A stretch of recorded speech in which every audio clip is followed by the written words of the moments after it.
Adam Bennett thought he had grown used to life pinning him against the wall, raising a 6-year-old daughter alone, drowning in debt, working a job that barely kept them afloat. But that morning, when he was summoned to the 36th floor to meet the most powerful woman in the company, everything went far beyond the fear of being fired. Luna Sterling did not fire him. She looked him straight in the eye and said, "I need you to pretend to be my husband for 1 year." Adam froze. Then he asked the only question that mattered, half joking, half serious. "So we're sharing a bed."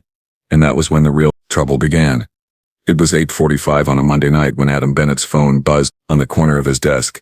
He was hunched over his laptop in the dim glow of the office, typing another bland tagline for a product no one would remember. The screen read "Care." He swiped it open and heard the tired voice of Miss Carter on the other end, telling him his daughter had a fever and needed to be picked up early the next morning if it did not break by then. Said he would be there. He always was. Adam hung up and rubbed his eyes. Kind of exhaustion that came from juggling too many things at once and dropping most of them. He had been doing this for 3 years now, ever since his wife died and left him with a 6-year-old, a pile of medical bills, and a life that felt like it was held together with duct tape and hope. He saved the document, shut down his computer, and grabbed his jacket. The office was nearly empty. Most people had left hours ago. Adam was halfway to the elevator when he turned the corner too fast and collided with someone coming the other way. A leather portfolio slipped from her hands and hit the floor. Papers scattered across the polished tile. Adam dropped to his knees immediately. He said sorry and started gathering the documents. The woman crouched across from him, her movement precise and controlled. He looked up and recognized her instantly. Luna Sterling, vice president, the kind of person who did not make small talk in the break room and did not need to. She was 29, cold, the way that powerful people often were, and she rarely spoke to anyone below the executive floor. She reached for the portfolio at the same time he did. Their hands did not touch, but the air between them felt tight. Adam handed her the folder and stood. Luna straightened, expression unreadable. She thanked him without warmth and turned to leave. That should have been the end of it. But it was not, because Adam noticed something she had missed. A sealed envelope, cream-colored and embossed, half hidden beneath a filing cabinet near the wall. He picked it up and called out to her. Luna stopped, turned back. He jogged toward her, holding the envelope out like it might explode if he held it too long. Luna took it from him and opened her purse. She pulled out 5 crisp $100 bills and held them toward him. Adam stared at the money, then at her. He shook his head and said he was just returning something that was not his. He did not need to be paid for that. Luna's eyes narrowed slightly as if she were trying to solve a puzzle she had not expected to encounter. She asked if he was sure. Adam said he was. Then he walked away, leaving her standing there, in the hallway with the money still in her hand. What Adam did not know was that Luna Sterling did not forget things like that. She went back to her office and pulled up the employee directory. Adam Bennett, copywriter, lower tier, single father, financial history, strained, no corporate alliances, no connections to her brother Derek. Leaned back in her chair and considered it. Derek had been circling her position for years, quietly dismantling everything she tried to build. Luna needed someone clean, someone she could control. Adam Bennett fit the profile perfectly. 7 days later, Adam received an email from Human Resources. He was being summoned to the 36th floor at 9 in the morning. No explanation, no context, just a meeting request with Luna Sterling's name attached to it. Adam read it 3 times, trying to figure out what he had done wrong. He showed up 8:55 wearing the only suit he owned that still fit. The 36th floor was glass and steel, all sharp edges and cold light. A receptionist directed him to a conference room at the end of the hall. He walked in and found Luna sitting at the head of a long table. She gestured to the chair across from her. Adam sat. Luna did not waste time. She told him she had reviewed his employment record. She said he was competent, reliable, unremarkable. Then she said something that made his stomach drop. She needed him to do something for her. Something that had nothing to do with his job. Luna told him about her father's will. The company had been left to her, but there was a clause. The person in control of Sterling Marketing Solutions had to be married. If Luna did not marry before her 30th birthday, control of the company would transfer to Derek. Adam asked when her birthday was. Luna said, in 11 months. She said she needed a husband, not a real one. A contract, months. No emotion, no complications, just a performance. Adam asked why him. Luna said because he had no reason to refuse. She had done her research. He owed over $120,000 in medical debt from his wife's illness. He was 2 months behind on rent. His daughter's daycare was barely covered. Luna could fix all Of that, she could erase his debt, double his salary, provide health insurance, and set up an education fund for his daughter. All he had to do was play the role. Adam asked what playing the role meant. Luna said it meant moving into her penthouse, attending family dinners, posing for photographs, convincing her brother and the board that they were a real couple. Adam asked the question that had been sitting in his throat since the moment she started talking. He asked if they would be sharing a bed. Luna's expression did not change. She said only when necessary, only when they needed to convince someone who mattered. Adam told her he needed 24 hours to think about it. Luna said that was fine. She stood, handed him a folder with the terms written out in legal language he barely understood, and walked him to the door. That night, Adam sat in his daughter's room and watched her sleep. She was small for her age, her breathing soft and steady. He thought about the life he was giving her, the cramped apartment, the second-hand clothes, constant fear that one bad month would put them on the street. He thought about what Luna was offering: stability, security, a future that did not involve him lying awake at 3, doing math in his head, and coming up short every time. He picked up his phone and typed out a message. He told Luna he would do it, but his daughter stayed out of it.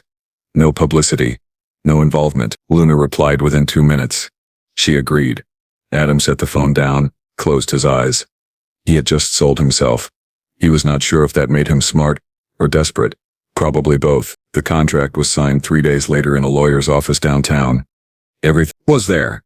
The money, the timeline, the rules. No emotional attachment, physical relationship, unless required for appearances. Termination clause after 12 months. Signed his name at the bottom and watched Luna do the same. She shook his hand. It felt like sealing a business deal, which he supposed it was. He moved in on a Friday. The penthouse was cold and immaculate, the kind of place that looked like it had been staged for a magazine shoot. Luna showed him to a guest room at the far end of the hall. She told him the rules again. No crossing boundaries, personal questions, no expectations beyond what was written in the contract. Adam set his bag down and looked around the room. It was bigger than his entire apartment. He felt like an intruder. That Sunday they attended their first family dinner at the Sterling estate. Derek was there, leaning against the bar, with a glass of whiskey in his hand. He smiled when he saw Adam, the kind of smile that did not reach his eyes. He walked over and shook Adam's hand, his grip just a little too tight. Derek said it was a surprise. He had not known Luna was seeing anyone. Luna said they had kept it quiet. Derek asked how they met. Adam said at the office. Derek raised an eyebrow and asked what Adam did. Luna cut in before Adam could answer. She said Adam was in marketing. Derek nodded slowly, his gaze lingering on Adam like he was trying to find the lie. Dinner was stiff and formal. Adam sat beside Luna, his hand resting on the back of her chair because that was what a husband would do. Luna placed her hand over his at one point, brief touch that looked natural, but felt rehearsed. Derek watched them from across the table. On the drive home, Luna said Derek did not believe them. Adam asked how she knew. She said because Derek never believed anything she did was real. That night, Adam lay in his bed in the guest room and stared at the ceiling, thought about the 12 months ahead of him, and wondered if he would survive them. Then he closed his eyes and tried to sleep. He did not succeed. The first 2 weeks in the penthouse felt like living in a museum where Adam was both the exhibit and the security guard. Luna left for the office before he woke up, and returned after he had already eaten dinner alone at the kitchen island. They exchanged maybe 10 sentences a day, most of them logistical. That was the extent of their marriage. Adam spent his evenings on the couch, flipping through television channels he did not care about, waiting for the clock to tell him it was acceptable to go to bed. On weekends he went back to his old apartment to see his daughter. Those were the only hours that felt real. 3 weeks after he moved in, Lou told him they had another family dinner. This one was different. It was at a restaurant downtown, the kind of place where the waiters wore white gloves and the menu did not list prices. Derek would be there. So would 2 other board members. Luna said they needed to be convincing. They arrived 15 minutes early. Luna wore a black dress that looked expensive and unforgiving. Adam wore the same suit he had worn to sign the contract. They sat across from each other at a table near the window, waiting. Luna told him to relax. Adam said he was relaxed. She said he looked like he was about to be interrogated. He said that was because he was. Derek arrived exactly on time, flanked by two older men in tailored suits. He greeted Luna with a kiss on the cheek that looked affectionate and felt like a threat. Then he turned to Adam and extended his hand. They sat down and the performance began. Derek asked how married life was treating them. Luna said it was adjustment. One of the board members, an older man with silver hair and a voice like gravel, asked Adam what he did at the company. Adam said he was a copywriter. The man asked if that was how he and Luna had met. Adam said yes. Luna reached across the table and placed her hand over Adam's. She said they had kept it quiet because they did not want office gossip. Derek watched the whole exchange without saying a word. When the appetizers arrived, he finally spoke again. He said he had always thought Luna would end up with someone from their circle. Someone who understood the family business. Luna said, Adam understood more than Derek gave him credit for. Derek said, he hoped so because the company was not kind to people who did not belong. By the time they left, Adam's jaw hurt from clenching it. Luna did not speak on the drive home. When they got back to the penthouse, she poured herself a glass of wine and stood by the window looking out at the city below. Adam asked if she thought they had pulled it off. Luna said Derek did not believe them. She turned to face him. And for the first time since he had met her, she looked tired. Not just physically, tired in the way people get when they have been fighting too long and are not sure why they are still standing. She said Derek had always been the favorite. Their father had groomed him to take over the company from the time he was 16. Luna had been an afterthought, and then their father had died and left the company to Luna anyway with one impossible condition attached. Derek had never forgiven her for it. Adam said he was sorry. Luna looked at him like she did not know what to do with the apology. Then she finished her wine and said good night. Adam stayed in the living room for another hour, thinking about the woman who had bought his loyalty and wondering if she had ever had anyone in her life who had given it to her for free. The following week, the power went out. A storm rolled through the city, knocking out electricity across 3 neighborhoods. The penthouse went dark just after 10:00. Luna came into the living room holding her phone like a flashlight. Adam found 2 wine glasses and poured them each a drink. Luna sat on the opposite end of the couch, her legs tucked under her. They sat in the dark for a while without speaking. Then Luna asked him why he had really agreed to this. Adam said she already knew why. She said she knew what the contract said. She wanted to know what he had been thinking when he signed it. Adam took a long drink and said he had been thinking about his daughter, about what kind of father lets his kid grow up poor when he has a chance to fix it. Luna asked if he regretted it. Adam said he did not know yet. He asked if she regretted it. Luna said no. She said she would do whatever it took to keep Derek from winning. Adam said he had walked into it with his eyes open. She did not owe him an apology. Luna looked at him, and in the faint glow of their phones, he could see something shifting in her expression. She said, most people would have taken the money and resented her for it. Adam said, maybe he still would, but not tonight. They talked until the power came back on 2 hours later. Luna told him about growing up in the Sterling house, about being invisible until it was convenient for her not to be. Adam told her about his wife, about the last 6 months of her life when the hospital had become their second home. When the lights flickered back to life, they both blinked against the sudden brightness. Luna stood and said she should get back to work. She stopped at the doorway and looked back at him. She said, thank you. Adam did not ask for the next Saturday. Adam mentioned to Luna over breakfast that he was taking his daughter to the park. Luna surprised him by asking if she could come. She said she wanted to see what his life looked like outside the penthouse. Adam hesitated, then said yes. He was pushing his daughter on the swings when Luna arrived. She was wearing jeans and a sweater, no makeup, her hair pulled back in a way that made her look younger. His daughter noticed her first and asked who the lady was. Adam said she was a friend. Luna walked over and said hello. Daughter asked if Luna was his girlfriend. Adam opened his mouth to answer, but nothing came out. Luna crouched down to his daughter's level and said she was. His daughter asked if that meant Luna was going to be her new mom. Luna looked at Adam and he could see the panic in her eyes. He told his daughter that was not how it worked. She said okay, and went back to the swings. They walked along the edge of the pond while his daughter ran ahead. Luna asked about her. Adam told her the basics, years old, smart, obsessed with dinosaurs. Luna smiled and said she sounded amazing. Adam said she was. Luna asked what his daughter knew about the arrangement. Adam said nothing and it was going to stay that way. Luna said, That was probably smart. She said his daughter was lucky to have him. Adam said he was the lucky one. They stood there for a moment watching the girl run in circles, laughing at nothing in particular. Then Luna said she should go. Adam said, "Okay." She walked away without looking back. That night, Adam lay in bed and thought about the way Luna had looked at his daughter, not with detached politeness but with something quieter, something that looked like longing. He wondered what her life would have been like if she had been allowed to want things that were not tied to power or legacy. 2 weeks later they had their wedding photos taken. It was Luna's idea. She said the family needed proof. The photographer met them at a studio downtown. He posed them in front of a white backdrop, told them to stand closer, to look at each other, to smile like they meant it. Photographer asked them to hold hands. They did. He asked Luna to rest her head on Adam's shoulder. She did. He asked Adam to put his arm around her waist. Adam hesitated. Luna whispered that it was fine. He put his arm around her. She leaned into him, and for a brief moment it did not feel like acting. Photographer asked them to look at each other. They did. Adam looked into Luna's eyes and saw something he had not expected. Vulnerability, fear. The same things he felt every time he thought about the next 10 months. Photographer snapped the photo and Luna stepped back immediately, the moment breaking like glass. On the drive home, neither of them spoke.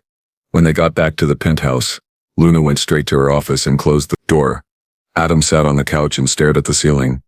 He was starting to realize that the lines they had drawn were not as clear as either of them had thought. A month later Derek sent an email. It was addressed to the entire board, but it was really meant for Luna. He raised concerns about her leadership. He questioned her recent decisions. It was corporate speak for a coup. Luna read it 3 times, her hands shaking with anger. Then she called Adam into her office and told him Derek was making his move. Adam asked what that meant. Luna said it meant Derek was going to try to prove their marriage was fake. He was going to dig into Adam's past, find the contract, and expose everything. Luna said they needed to be more convincing. They needed to act like a real couple, not just at dinners and photo shoots.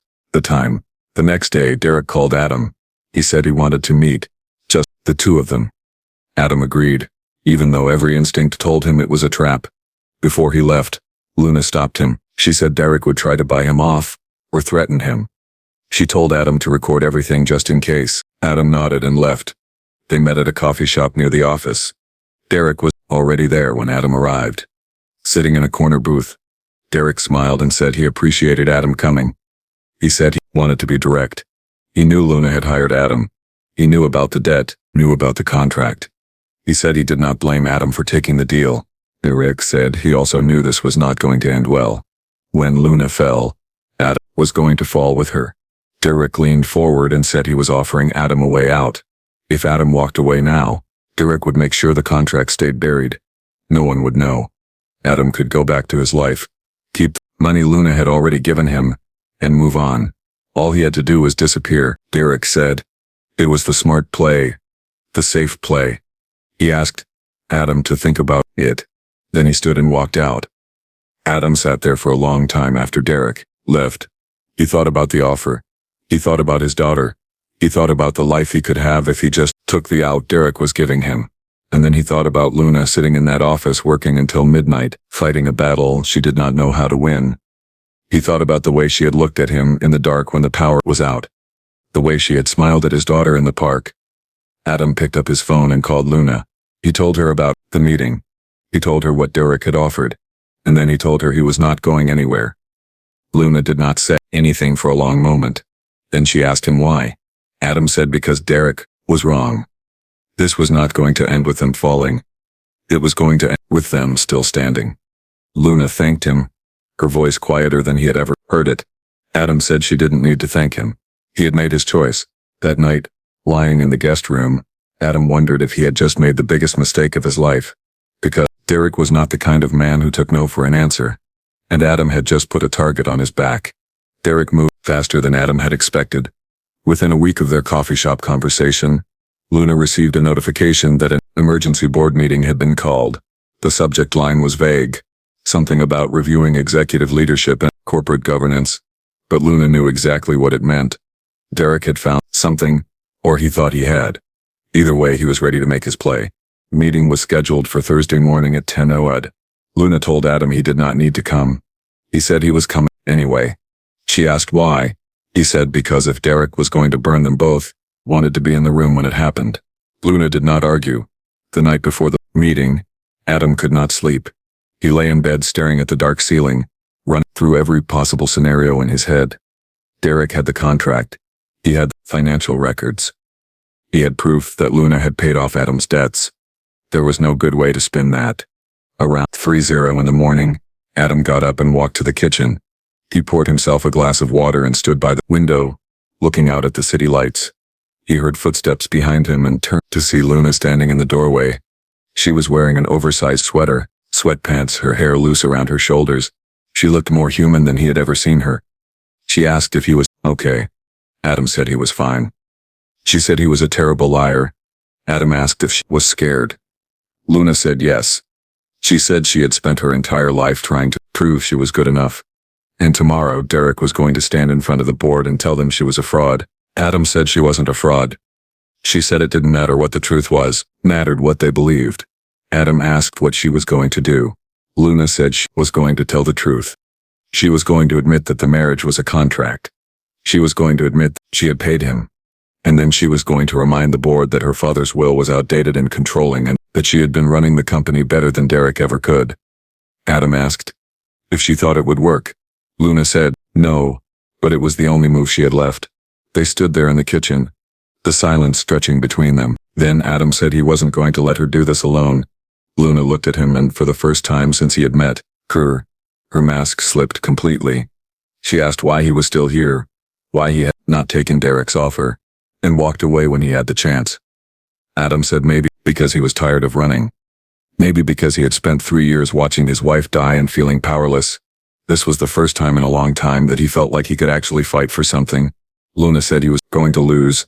Adam said maybe, but at least he would lose standing up. Luna smiled just a little and said he was either very brave or very stupid. Adam said it was probably both.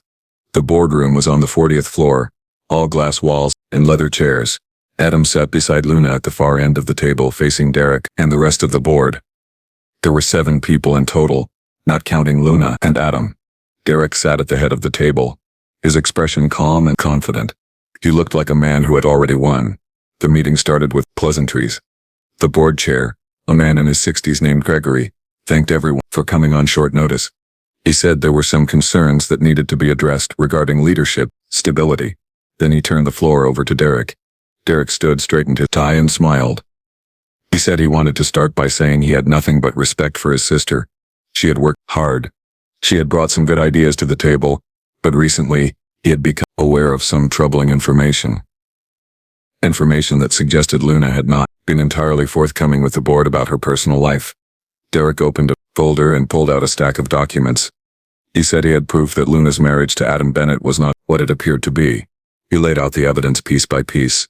The contract, the financial transfers, the timeline of when Adam's debts had been paid. He said Luna had hired Adam to play the role of her husband so she could satisfy the terms of their father's will. He said it was fraud. He said it was manipulation. He said it called into question her integrity and her fitness to lead the company. The room went silent. All eyes turned to Luna. She sat perfectly still, her hands folded on the table in front of her. Then she stood. She said Derek was right. She had entered into a contract with Adam. She had paid his debts. She had asked him to pretend to be her husband for 1 year. She said all of that was true and she was not going to apologize for it. Luna said the problem was not that she had hired Adam. The problem was that their father had written a will that treated marriage like a qualification for leadership. She said it was archaic and insulting, and she had done what she needed to do to work around it. She said she had spent the last 3 years increasing revenue by 38%, expanding into 2 new markets, turning Sterling Marketing Solutions into one of the most respected firms in the industry. She asked the board if any of that would have been possible if Derek had been in charge. Derek said that was not the point. The point was that she had lied. Luna said she had played the game she was forced to play. Derek said she had broken the rules. Luna said the rules were broken to begin with. The two of them stared at each other across the table, and Adam could feel the years of resentment crackling in the air between them. Then Adam stood up. Every head in the room turned toward him. He said he had something to say. Gregory asked if it was relevant. Adam said it was. He said Derek had come to him 2 weeks ago and offered him money to walk away. He said Derek had tried to bribe him into abandoning Luna so he could expose the contract without interference. He said Derek had not cared about integrity or honesty. He had cared about winning. Derek said that was a lie. Adam pulled out his phone, opened his recording app, and played the audio from their coffee shop meeting. Derek's voice filled the room, offering Adam a way out, promising to bury the contract if Adam disappeared. The board members exchanged glances. Gregory asked Derek if the recording was accurate. Derek said it had been taken out of context. Gregory said it sounded pretty clear. Adam continued. Said Luna had given him access to her internal files to help prepare for this meeting. While reviewing them, he had discovered something. Derek had been using his executive access to monitor Luna's emails and calendar for months. He had been tracking her meetings, her communications with the board, even her personal correspondence. It was a direct violation of company policy and a breach of fiduciary duty. Adam handed Gregory a folder with printed evidence, email logs, access records, timestamps that showed Derek had been systematically spying on his own sister. The room went quiet. Gregory flipped through the documents, his expression hardening. He looked at Derek and asked if this was true. Derek said he had been conducting due diligence. Gregory said it looked like corporate espionage. Another board member said it was grounds for immediate removal. Adam said he had stayed because Luna was the best person to run this company, contract or no contract. He said he had seen her work harder than anyone he had ever met. He said she had not manipulated anyone. She had just refused to let an outdated rule destroy everything she had built. He said if the board wanted to punish someone, they should punish the system that forced her into this position. In the first place, the room went quiet again. Gregory looked at Derek, then at Luna, then at Adam. He said the board needed time to deliberate. He asked everyone except the board members to leave the room. Luna, Adam, and Derek filed out into the hallway. Derek glared at Adam and said he had just made a very big mistake. Adam said he did not think so. Derek walked away without another word. Luna and Adam stood in the hallway waiting. Neither of them spoke. After 30 minutes, the door opened, and Gregory stepped out. He said the board had reached a decision. Derek was being removed from his position on the board for ethical violations and abuse of executive access. Luna would retain her position as vice president, but the marriage contract had to be dissolved within 30 days. The board would also be reviewing the terms of the will with legal counsel to determine if the marriage clause could be challenged or removed entirely. Gregory said it was not a perfect outcome, but it was the best they could do, given the circumstances. He told Luna she was lucky to have someone willing to stand up for her the way Adam had. Then he went back into the boardroom, closed the door. Luna turned to Adam, and for a long moment she just looked at him, and she said, "Thank you." Adam said she did not need to thank him. She said she did. They left the building together and walked to the parking garage in silence. When they got to Luna's car, she stopped and turned to face him. She said the contract was over. He did not have to stay. Adam said he knew. Luna asked if he was going to leave. Adam said he did not know yet, said he needed to figure out what his life looked like now that it was not being dictated by a piece of paper. Luna nodded. She said she understood. Then she got in her car and drove away. Adam stood there in the parking garage watching her taillights disappear and felt something heavy settle in his chest. He had won. They had both won. But it did not feel like victory. Felt like the end of something he had not realized he wanted to keep. 2 weeks later, Adam moved his things out of the penthouse. Luna was not there when he left. She had said goodbye the night before, standing in the doorway of his room, telling him she hoped he found whatever it was he was looking for. Adam had said the same to her. He went back to his old apartment, back to his old life, back to the rhythm he had known before Luna Sterling had walked into it. He picked up his daughter from daycare, made her dinner, read her a bedtime story. Everything was the same, except it was not because he kept thinking about the woman in the penthouse, the one who had bought his time, but had somehow ended up with more than that. 3 days after he moved out, his phone buzzed with a message. It was from Luna. It said she wanted to meet, not as his boss, not as his ex-wife, just as herself. Adam stared at the message for a long time. Then he typed back and said yes. They met at a coffee shop on the east side, the kind of place with mismatched chairs and indie music playing too loud. Luna was already there when Adam arrived, sitting by the window with a cup of tea in front of her. She was wearing jeans and a plain white shirt, no makeup, her hair pulled back. She looked nervous. Adam had never seen her look nervous before. He sat down across from her and said hello. Luna said hello back. Then she said she had been thinking about the last few months, about everything that had happened. about the way it had ended. She said she had spent so long pretending to be someone she was not, that she had forgotten what it felt like to just be honest. She said she wanted to try that now with him if he was willing. Adam asked what that meant. Luna said it meant no contract, performance, no conditions, just two people who had been through something strange and difficult together, to figure out if there was something real underneath all of it. She said she did not know if it would work, but she wanted to try. She asked if he did too. Adam looked at her, really looked at her, and saw the woman who had stood in front of a boardroom and refused to apologize, the woman who had sat with him in the dark and told him the truth, the woman who had smiled at his daughter in the park like she was trying to remember what it felt like to want something simple. He said yes. He wanted to try. Luna smiled, and it was not the cold, controlled smile she wore in meetings. It was real. She said good. Then she asked him, the question that had started all of this, the one that had been hanging between them since the first day. She said, "So, are we sharing a bed?" Adam laughed. He said, "Maybe, but not tonight." Luna said that was fair. They sat there for a while drinking coffee and talking about nothing in particular. And for the first time since they had met, neither of them was pretending. They were just two people trying to figure out what came next. And that Adam thought was a pretty good place